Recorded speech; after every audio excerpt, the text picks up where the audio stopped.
it. April 14th, Michael Winslow taking the stage right here. He's on police academies, Spaceballs, all the good stuff. Tickets are on sale at the door. $20 general admission, $30 VIP, so make sure you check that out. Make sure tonight, right now, you're silencing your cell phones. Keep it kind of quiet at the tables, and let's have a good time tonight, guys. Make sure you put it together for our local comedian, and by local, he's not very local at all. He's from Jersey. Give it up for Paul Smith.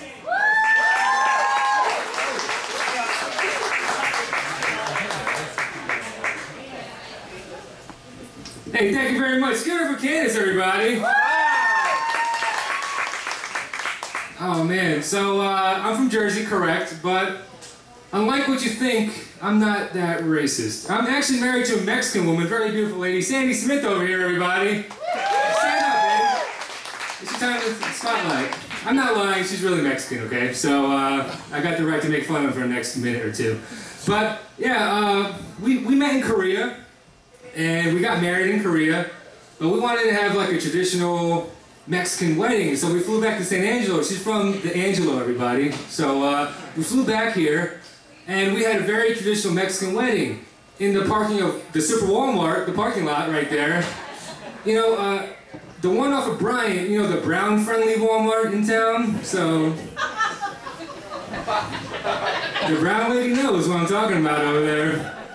Yeah, it was the one off of Bryant, and it was just beautiful, you know, because we figured that her family would be there anyway, right in front of the garden apartment, and they were. And we just saved a shit ton of invitations. It was beautiful. They threw like the Spanish rice, but it was weird because it was fully cooked and it kind of hurt a little bit. No, it was beautiful. Now we consummated directly after that. Now we have a son, a newborn baby. Thank you. And me being an inspiring comic, of course I wrote a joke about his unborn fetus months ago. And it went a little something like this, you know, I'm Korean, she's Mexican, so it's gonna come out looking like a greasy Filipino. The joke was on us, everybody, because that kid looks like a little greasy Filipino. But I did have power over something. Even though it doesn't look like me, I could name that little fucker, right? So I gave him the greatest name possible. Rocco Flash Smith. No shit, that's his name. He is destined for greatness. He might be the greatest greasy Filipino NBA player ever, or the greasiest Filipino gay interior designer ever, I don't know. But he's gonna be great at something, right? Right, babe? Yep. Rocco Flash. No, I don't mind if it's gay at all. Like some people are like, oh, I don't want my son to be gay. I don't mind because one day when we're older, me and my wife are gonna self-invite ourselves to one of his awesome gay parties. Because I don't know if you guys are privy to the fact that gay people just throw the better parties. Straight dudes, we buy like a 30-pack of Ice House and order a pizza and call that like a social function. Gay dudes, it's like on a different level. I wouldn't even call them parties. I would call them events, right? Because you get there and on the minimum it's either character or color themed, you know, and like there's like, you go inside, there's lights and smoke and shit, and there's like Lady Gaga on a constant loop. And there's like a drag queen like guarding the chips, and you can't do shit because she's bigger than you, so. But yeah, and it's weird, and at the gay parties, they got like 9 different cheeses that somehow correlate with 18th century pirates. They're brilliant. Brilliant parties. I went to one a couple weeks ago with my wife, because naturally she's a woman, she has gay friends. And I went there and I knocked on the door and Ray Sean opens the door and he's like, oh, hey, Paul. You want some shots? He's on that mystical gay, you know, just great makeup. And I was like, yeah, Ray Sean, I'll take some shots. Then he's like, here it is. Because in my mind, like every gay person sounds like Tim Gunn off of Project Runway and shit. But he's like, here. He hands me something, I look at it, and it's a fucking tampon. I was like, what? He's like, don't worry, stick it in your booty hole. It's like, what the fuck? I was slightly intimidated that a gay man told me to stick a tampon in my booty hole. I was like, Rayshawn, I'm not sticking that tampon in my booty hole. He's like, don't worry, it's soaked in vodka.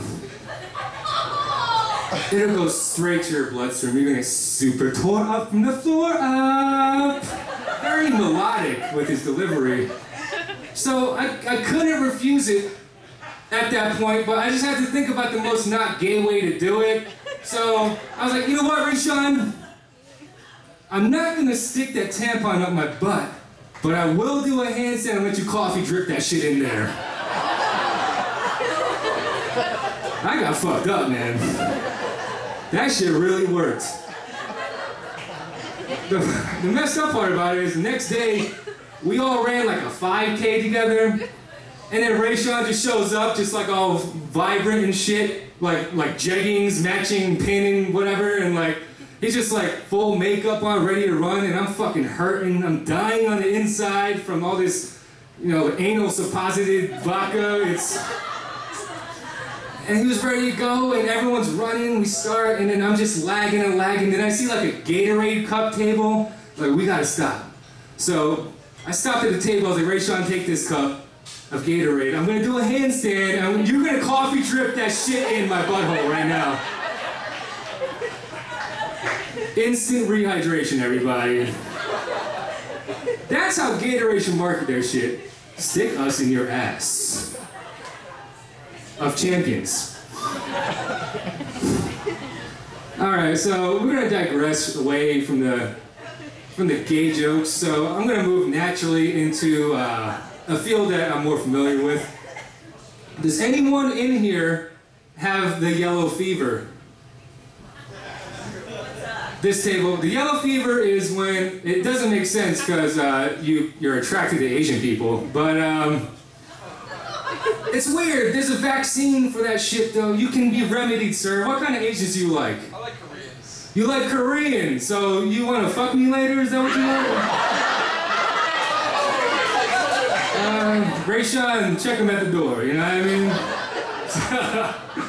Now, Koreans are cool, but there's a vaccine for that shit, man. It's called titties and ass, bro. They're a little lacking. There's also another vaccine, something that people in the Western world are not aware of, and I'm gonna shatter the glass for you guys right now.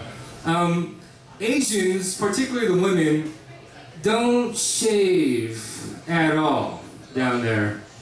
The first time I ever encountered that, I was shocked.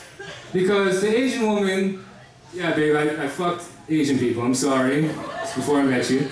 But she dropped her panties from her boyish hips, and then all of a sudden there was like this black fern gully, the last rainforest. Like this black loofah throbbing with a heartbeat. I was like, what the fuck? I was like, God damn, I gotta go to the trunk and get the machete and shit. I got fucking spelunk in her pussy, just fucking. That's cave diving for you San Angelo people. It's weird, man. And then I just put two and two together because I watched a little bit of Asian porn in Korea because it's a little different. You don't ever see the penetration at all. And it made so much sense after I saw that fucking just black throbbing jungle thicket in my face. Because if you just close up on the penetration, it'll just look like two fat black hamsters just like engaging in some sort of mortal combat with each other. And you hear like this disembodied voice saying, "Finish that pussy!" And then it's fucking like this fatality and shit.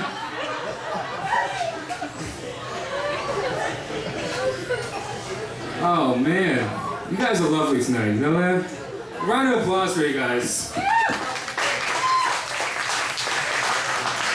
Yeah, so I find like the perfect segue from my Asian pussy joke will be a joke about my horrible Korean mother. So there's my segue and here it goes. So I don't know if you guys are privy to this knowledge, but Korean mothers are especially just surprising because they're so cute and tiny and they're like, you know, you kind of want to poke them a little bit. But they're so fucking evil on the inside. They're vile creatures. They're just keep negatively reinforcing everything into you, and it's horrible. I'm gonna rewind my life for you guys to take you guys back with me to my childhood. Because one time she was like this. She was exactly like this. It was a horrible story, so let's go. She was like, Paul. Because in Korean, my name sounds like Pole. And that shit was on purpose, I think. From day one. Paul, your cousin graduated from Cornell. Your other cousin, University of Chicago. Other cousin, pharmacist. Why you no study? Why don't I study, Mom? And at that point, I was like, I gotta hit her with something hard, right? So, of course it was a lie. Because I get pussy, Mom, that's why. You get the pussy? You? Of course, because she laughs like some androgynous evildoer in any anime ever. Just, wow! You get the pussy? I was like, yeah, Mom. You know why? This is America. I'm fucking American, okay? That's right, sir. We're American. This ain't Korea, Mom. You know what American kids do? We get drunk and have really awkward sex with each other. That's what we do. We just party, Mom.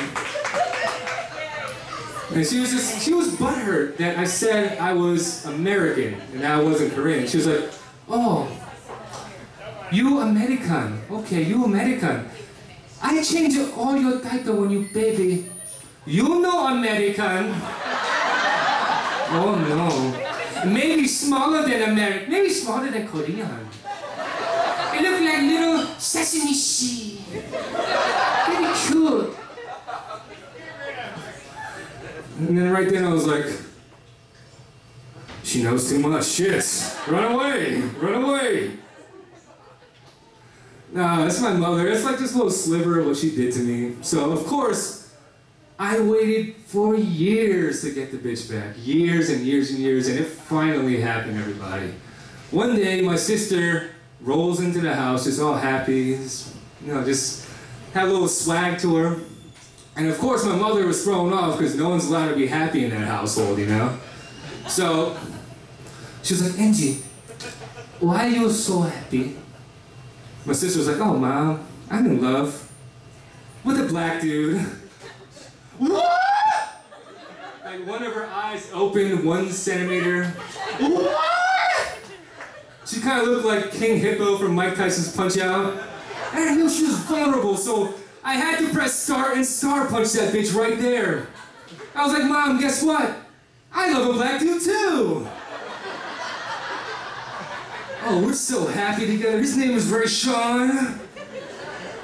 Oh, God, and all the rumors about the black people, they're true.